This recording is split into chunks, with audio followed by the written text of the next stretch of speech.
finalized there at the end. Just give us a couple of thoughts on the race, and then we'll go to a couple questions.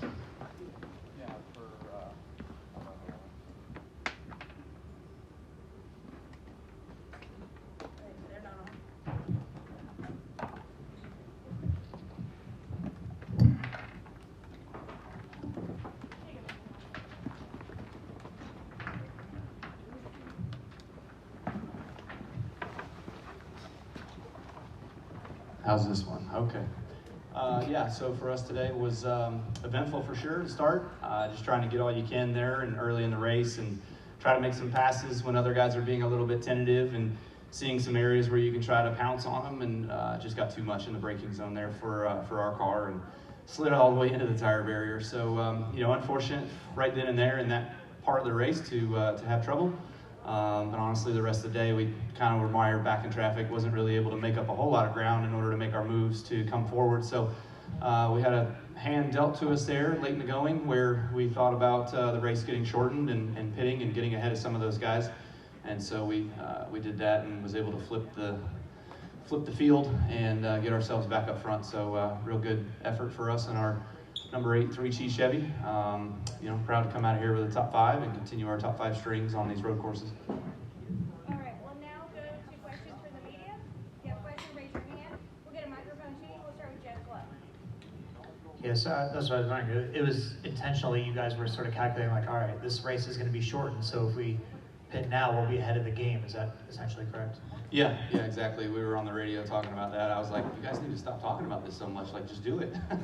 We're going to give it away and have everybody else follow suit. But I think there was about 6 or 7 of us that probably did it. And obviously it kind of worked out just with daylight and everything like that. So I hate it we weren't able to go the full distance, but you know, just kind of the way it was with the whole day, just kind of running together with the rain and everything else. And then, I mean, just your thoughts in general on, you know, did this work? I don't know. I don't know how the show was. You know, I thought that probably the race was pretty exciting there with Shane being able to drive through the field and get up towards the front and make some really good moves and make some passes, you know, all the way to the lead.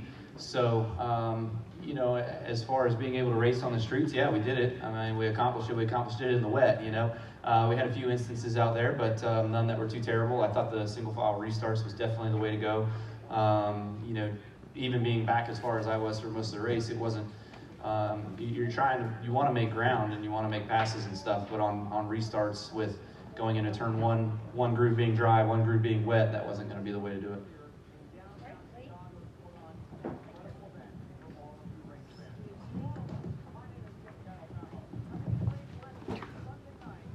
Kyle, you're a 2-time Cup champion. To watch what Shane was able to do in his debut, it hasn't a rookie making his debut hasn't won a Cup race in 60 years. Can you just talk about that kind of an accomplishment and what you saw out of your windshield? Yeah, obviously being a rookie to NASCAR, yes, but you know, not being whatsoever a rookie in road racing and his expertise that he has, that's what he's grown up doing. That's what he's done his whole life, you know. So, and fortunate for him, he's done it in bigger, heavier stock cars, not lighter weight GT cars or, you know, some IMSA cars or something like that. So he's probably, I don't know, 4, 5, 8 years ahead of us in this sort of car, you know, and the things that he's done with the V8 supercars. So I've worked with him before as a teammate with the Lexus program down in Daytona, the Daytona 24 Hours. He was on the other car, but we were all 6 of us, 8 of us were all, you know, in the same meetings talking together, and so worked with Shane a little bit there. And yeah, I saw he was talented in that car. We were all really fast, and so he always kept probably the quickest time for the team the whole time we were down there for Daytona. So he's no slouch. I knew he'd be good when he came over. And can you just talk about your comeback? Because to be, you know, up to your ass in tires, right? And then to come back and do what you did was, I mean, a team effort. Yeah, no question there. No question there. You know, it's just unfortunate early getting caught up in the barriers and, you know, going back that far, but we all dug in and gave it everything we had to kind of rebound and come back.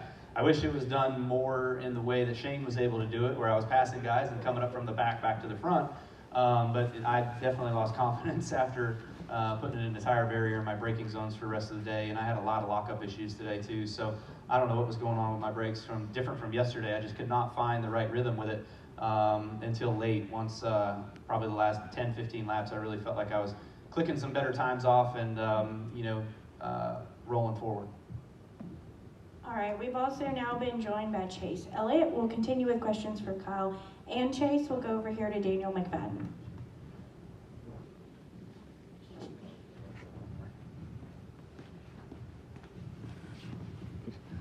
Daniel McFadden, FrontStretch.com. Kyle, like, how hard was the hit into the tire barrier? What did that feel like? And when you're sitting there with tires all the way up, halfway up your windshield, Yeah. what are you thinking about your prospects in that moment? I was just hopeful that the radiator wasn't busted. So I guess this is an instance where I'm thankful these cars are built so tough. Because if it was the old car, I would not have made it. Well, maybe, I don't know. I looked a lot similar to him and what he did at the Roval on one of those laps where he got the tire barriers in turn 1. But yeah, I mean, it wasn't too terrible of a hit. I knew I was going in. I was trying everything to get it crooked so I could hit it flat side with my side, but I could not get it to rotate. So just augured her right on in there like a lawn dart. All right, I think we have a question in the back. Can you raise? This is Austin Dillon, driver of the Bass Pro Shops Chevrolet. Make sure to hit that subscribe button. Also check out one of those 2 videos beside me. Visit frontstretch.com for more racing content.